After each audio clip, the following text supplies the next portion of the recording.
नमस्ते दोस्तों, न्यूज सक्षम के अंदर आपका हार्दिक स्वागत है। दोस्तों आज हम यहां पर देखेंगे दोस्तों सम्राट अशोक। सम्राट अशोक, सम्राट अशोक के शासनकाल की अगर मैं बात करूं दोस्तों तो सम्राट अशोक का शासनकाल है 269 से लेकर 232 ईसा पूर्व। 69 से लेकर 232 ईसा पूर्व शासनकाल है किसका? सम्राट अशोक का। पहले मैं आपको बता देता हूं दोस्तों कि इसके पिता का नाम था बिंदुसार। पिता का क्या नाम था? बिंदुसार। बिंदुसार की मृत्यु हो गई थी दोस्तों यहां पर 273 ईसा पूर्व के अंदर। मृत्यु कब हो जाती है? 273 ईसा पूर्व के अंदर इसकी मृत्यु हो जाती है बिंदुसार की। लेकिन ये शासक कब बनता है? इसके बाद में 269 ईसा पूर्व के अंदर ये शासक बनता है। यानी इन 4 वर्षों के अंदर भारत के अंदर यहाँ पर शासन कौन रहा होगा, या इनके इस समय 4 वर्ष के अंदर यहाँ पर मगध के अंदर क्या हुआ होगा, इसके बारे में हम चर्चा करते हैं दोस्तों। इन 4 वर्षों के अंदर सम्राट अशोक ने अपने 99 भाइयों से क्या किया था? युद्ध किया था। यानी अपने 99 भाइयों से इसने क्या किया था? संघर्ष किया था दोस्तों। तो अब देखते हैं इसकी माता का नाम। माता का नाम था सुभद्रांगी। माता का क्या नाम था? सुभद्रांगी थी दोस्तों। इसके अंदर अगर हम देखें तो बिंदुसार के कुल 100 पुत्र थे और इसके कुल 16 पत्नियां थी जिनसे 100 पुत्र उत्पन्न हुए थे। इसलिए यहाँ पर अपने 99 भाइयों से इसने क्या करना पड़ा था? संघर्ष करना पड़ा था। माता का नाम क्या है? यहाँ पर सुभद्रांगी इसकी माता का नाम है। अब देखते हैं दोस्तों कि सम्राट अशोक की जानकारी हमें कहां से मिलती है कि सम्राट अशोक ने ऐसा यहां पर किया था, यहां पर अपने 99 भाइयों से संघर्ष किया था। इसकी माता का नाम ये था, इसके पिता का नाम ये था। तो इसकी जानकारी हमें, यानी सम्राट अशोक की जो हमें जानकारी प्राप्त होती है, ये कहां से मिलती है? हमें अभिलेखों से। कहां से मिलते हैं दोस्तों? सम्राट अशोक के अभिलेखों से इसकी जानकारी हमें प्राप्त होती है।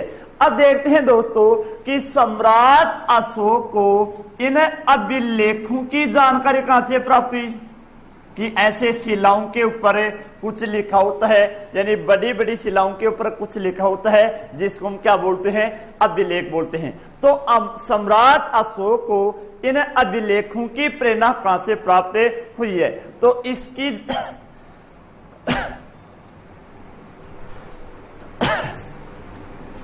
एक ईरानी सम्राट या राजा था। सम्राट अशोक को अभिलेखों की जानकारी कहां से प्राप्त होती है? एक ईरानी सम्राट था जिसका नाम था दारा प्रथम या डेरियस प्रथम। डेरियस प्रथम, इसे ईरान के अंदर तो क्या बोला जाता था? डेरियस के नाम से जाना जाता था, तथा इसे भारत के अंदर किस नाम से जाना जाता था? दारा प्रथम के नाम से इसे जाना जाता था।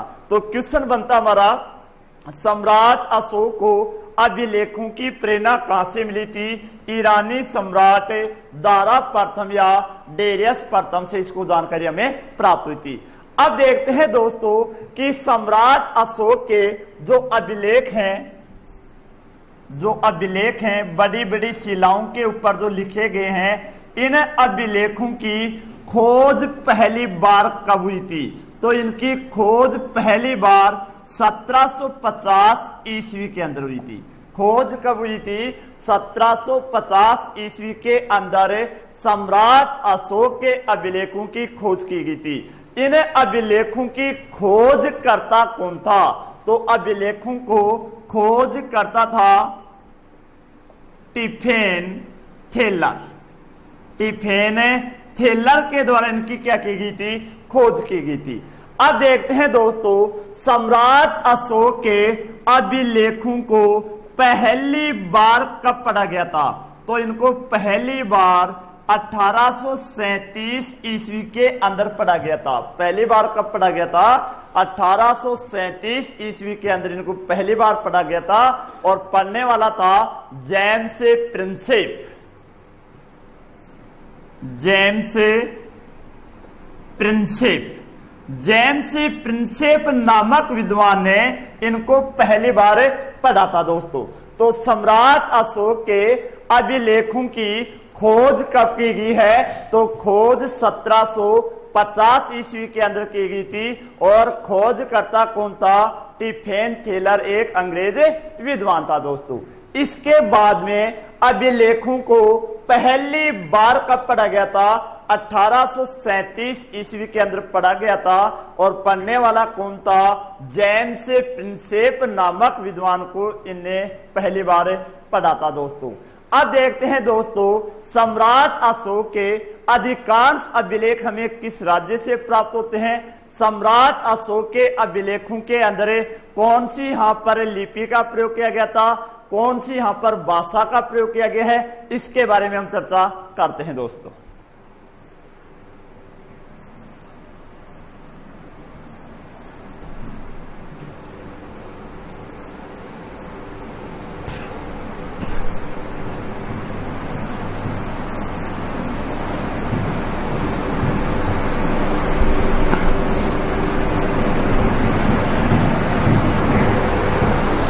सम्राट अशोक के अभिलेख, सम्राट अशोक के अभिलेखों के अंदर अगर हम लिपि की बात करें तो यहां पर अधिकांश मूलतः कौन सी लिपि का प्रयोग किया गया था? ब्राह्मी लिपि का। कौन सी लिपि का प्रयोग किया गया था? ब्राह्मी लिपि। कंप्लीट नहीं बता रहा हूं मैं यहां पर दोस्तों, सर्वाधिक यहां पर ब्राह्मी लिपि का प्रयोग किया गया था। खरोष्टी लिपि का भी हमें प्रयोग हुआ है यहाँ पर, उसकी मैं चर्चा करूंगा। यहाँ पर अरेमाइक या ग्रीक लिपि का भी प्रयोग हुआ है दोस्तों, उसके बारे में मैं यहाँ पर चर्चा करूंगा। लेकिन एक बार देख लेते हैं कि सम्राट अशोक के जो अभिलेख हैं इनके अंदर अधिकांश रूप से कौन सी लिपि का प्रयोग किया गया था? ब्राह्मी लिपि का यहाँ पर प्रयोग किया गया था दोस्तों। अगर भाषा की बात होगी कि ये कौन सी भाषा के अंदर हैं, तो इनको प्राकृत भाषा के अंदर लिखा गया था। कौन सी भाषा के अंदर? प्राकृत भाषा के अंदर लिखा गया था। कई बार क्वेश्चन आता है हमारा यहाँ पर कि सम्राट अशोक के कितने अभिलेख खरोष्टी लिपि में लिखे गए हैं? कौन सी लिपि में? खरोष्टी लिपि में। तो सम्राट अशोक के दो अभिलेख हैं जो हमारे यहां पर खरोष्टी लिपि के अंदर लिखे गए हैं। वो दो हैं साहेबाजगढ़ी, साहेबाजगढ़ी, और दूसरा है मनसेरा। साहेबाजगढ़ी व मनसेरा जो वर्तमान में कहां पर है? लाहौर पाकिस्तान से हमें ये प्राप्त हुए थे दोस्तों। तो खरोष्टी लिपि में कितने अभिलेख मिले थे? दो अभिलेख मिले थे, साहेबाजगढ़ी व मनसेरा जो वर्तमान में पाकिस्तान के अंदर है दोस्तों। अब देखते हैं, एक अभिलेख हमें मिला था जिसका नाम है शेरे ए कुन्ना।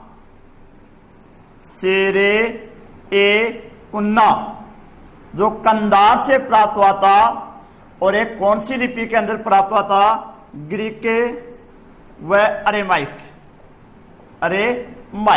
ग्रीक लिपि के अंदर हमें सम्राट अशोक का एक अभिलेख प्राप्त हुआ है, शेरे ए कुन्ना, जो हमें कहां से प्राप्त हुआ था? कंधार से ये प्राप्त हुआ था। दो अभिलेख हमें कौन सी लिपि में थे? खरोष्टी लिपि में थे, साहेबाजगढ़ी व मनसेरा। ब्राह्मी लिपि के अंदर अधिकांश जो बच जाते हैं वो सभी किस लिपि के अंदर थे? ब्राह्मी लिपि के अंदर थे। लेकिन एरागुड्डी एक ऐसा अभिलेख था, एरागुड्डी अभिलेख, एरागुड्डी अभिलेख जो हमें आंध्र प्रदेश से प्राप्त हुआ है। ये एरागुड्डी अभिलेख ऐसा है जो दोनों भाषाओं, जो दोनों लिपियों के अंदर था, यानी ब्राह्मी लिपि में भी था और खरोष्टी लिपि भी में था। दोनों लिपियों में प्राप्त हुआ था एक अभिलेख सम्राट अशोक का, और वो अभिलेख कौन सा है? एरागुड्डी अभिलेख था दोस्तों। अब देखते हैं दोस्तों, सम्राट अशोक के अधिकांश अभिलेख किस राज्य से प्राप्त हुए हैं? तो वर्तमान कर्नाटक से अधिकांश अभिलेख यानी सर्वाधिक अभिलेख हमें किस राज्य से प्राप्त हुए थे? कर्नाटक राज्य से प्राप्त हुए हैं दोस्तों।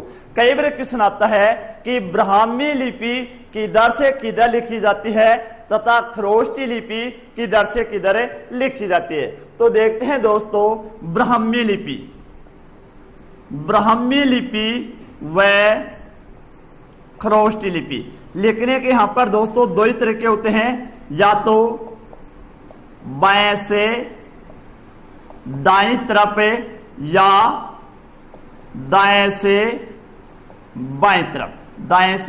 बाएं तरफ। तो ब्राह्मी लिपि तो किधर से किधर लिखी जाती है? बाएं से दाईं तरफ लिखी जाती है तथा खरोष्टी लिपि दाएं से बाईं तरफ लिखी जाती है। कई बार क्वेश्चन भी आ चुका है कि ब्राह्मी लिपि किधर से किधर लिखी जाती है। तो ब्राह्मी लिपि किधर से किधर? बाएं से दाएं ओर लिखी जाएगी। रटने की यहाँ पर कोई जरूरत नहीं है दोस्तों। यहाँ पर पहला अक्षर क्या है? ब है, और बाएं में भी पहला अक्षर क्या है? ब है। तो ब्राह्मी ब से ब मिला देना दोस्तों, और जो बचाएगा वो किसके साथ में हो जाएगा? खरोष्टी के साथ में हो जाएगा। तो ये थी दोस्तों हमारे यहाँ पर कुछ ग्रंथ यानी अभिलेख थे जिनके बारे में हमने यहाँ पर चर्चा की है। देखो एक बार फिर से देख लेना। ब्राह्मी लिपि में अधिकांश है, भाषा प्राकृत है। खरोष्टी लिपि में 2 प्राप्त हैं, साहेबाजगढ़ी व मनसेरा दोनों कहां पर हैं? पाकिस्तान के अंदर। शेरे एक कुन्ना कहां से मिला था? कंधार से, जो कौन सी लिपि में है? ग्रीक व अरेमाइक लिपि में है। एरा गुड्डी एक मात्र ऐसा अभिलेख है जो ब्राह्मी लिपि में भी है और कौन सी लिपि में है? खरोष्टी लिपि में भी है। ऐसा हो सकता है इसके अंदर कि एक बार बाएं से दाएं लिखा गया है, फिर दाएं से बाएं और लिखा गया है दोस्तों। इसके अलावा अगर हम देखें कि ब्राह्मी लिपि बाएं से दाईं ओर लिखी जाएगी, खरोष्टी लिपि दाएं से बाएं ओर लिखी जाएगी। अब देखते हैं दोस्तों सम्राट अशोक के नाम के बारे में कि सम्राट अशोक का में अभिलेखों में क्या नाम मिलता है और पुराणों के अनुसार इसका नाम हमें क्या प्राप्त होता है, इसके बारे में हम चर्चा करते हैं दोस्तों।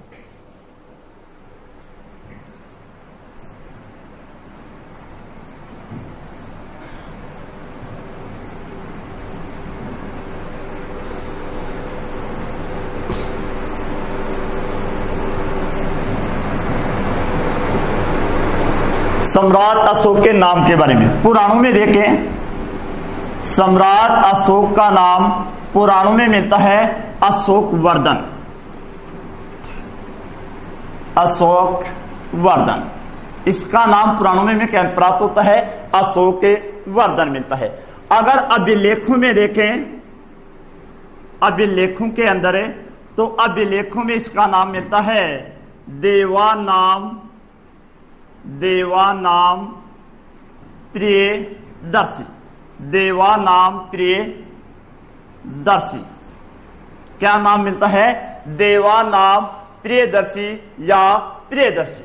देवानाम प्रियदर्शी इसका नाम का उल्लेख किया गया है किसके अंदर? अभिलेखों के अंदर। अगर हम इसका पुराणों के अंदर इसका नाम देखेंगे तो पुराणों के अंदर इसका नाम क्या प्राप्त होता है? पुराणों के अंदर अशोक वर्धन, या इसको हम देवानाम प्रियदर्शी भी बोल सकते हैं। प्रियदर्शी यानी प्रियदर्शी किसे कहा गया था? देवानाम प्रियदर्शी, या प्रियदर्शी किस नाम, किसी व्यक्ति का नाम का यहाँ पर उल्लेख प्राप्त होता है, तो वो हमारा कौन था? अशोक, सम्राट अशोक। अगर तीसरी बात अगर मैं चर्चा करूं कि सम्राट अशोक का नाम अशोक कितने अभिलेखों में प्राप्त हुआ है? सम्राट अशोक का नाम अशोक कितने अभिलेखों में प्राप्त हुआ? कई बार यहां से क्वेश्चन आता है दोस्तों। तो सम्राट अशोक का नाम है अशोक हमें कितने अभिलेखों में प्राप्त होता है? 4 अभिलेखों के अंदर इसका नाम हमें प्राप्त होता है। कौन कौन से हैं? मास्की, गुर्जरा, उद्गेमल और नेतुर। 4 अभिलेखों के अंदर अशोक का नाम हमें क्या मिला है? अशोक मिला है। जो हमारे 4 अभिलेख कौन कौन से हैं? मास्की, गुर्जरा, उदगेमल और नेतुर। गुर्जरा हमें एमपी से मिला था, बाकी हमारे कहां से हैं? कर्नाटक के अंदर हैं। तो अशोक का नाम, अशोक हमें कितने अभिलेखों के अंदर प्राप्त होता है? 4 अभिलेखों के अंदर प्राप्त होता है। अशोक की एक पत्नी का नाम भी हमें अभिलेखों के अंदर प्राप्त हुआ था, जिसका नाम था कारुवाकी। और इसका एक पुत्र था जिसका नाम था तीवर। पुत्र का क्या नाम था? तीवर। कारुवाकी सम्राट अशोक की एक पत्नी का नाम है, जिसको हमें अभिलेखों में प्राप्त हुआ था। और एक किस अभिलेख में मिला था? कौशांबी अभिलेख में। कौन से अभिलेख के अंदर है? कौशांबी अभिलेख के अंदर है सम्राट अशोक की एक पत्नी कारुवाकी का नाम का उल्लेख प्राप्त होता है, और इसी के पुत्र तीवर का नाम उल्लेख मिला हुआ था दोस्तों। यहाँ पर कारुवाकी इस कौशांबी अभिलेख के अंदर क्या करी है दोस्तों? दान देते हुए दर्शाया गया था। इसलिए कौशांबी अभिलेख को हम कौन सा अभिलेख बोलते हैं? रानी का अभिलेख। रानी का अभिलेख भी कह सकते हैं। तो रानी का अभिलेख कौन से अभिलेख को बोला गया है? कौशांबी अभिलेख को रानी का अभिलेख के नाम से भी जाना जाता है दोस्तों। अगर एक अभिलेख है इसी का रुम्मनदेई अभिलेख, रुम्मनदेई अभिलेख, रुम्मनदेई अभिलेख से हमें मौर्य वंश के अंदर या सम्राट अशोक की जानकारी प्राप्त होती है, और वो भी कौन सी जानकारी? आर्थिक व्यवस्था की जानकारी प्राप्त होती है कि उस समय कितने प्रकार के कर लगते थे या कौन कौन से कर लगते थे, ये कर कितने होते थे और ये कर कितने भाग के अंदर ये लगा करते थे। तो सम्राट अशोक की आर्थिक व्यवस्था या मौर्य वंश के आर्थिक व्यवस्था की जानकारी में कहां से मिलती है? रुम्मनदेई अभिलेख से प्राप्त होती है दोस्तों। एक अभिलेख मिला था हमारा बैराट अभिलेख। बैराट अभिलेख, यहां से देखना क्वेश्चन। बैराट अभिलेख सम्राट अशोक का सबसे बड़ा लघु अभिलेख है। लघु है दोस्तों, इस बात का ध्यान रखना। लघु अभिलेखों में सबसे बड़ा अभिलेख कौन सा था? बैराट अभिलेख था। और इस बैराट अभिलेख के अंदर ही सम्राट अशोक को बौद्ध धर्म स्वीकार करते हुए दर्शाया गया था।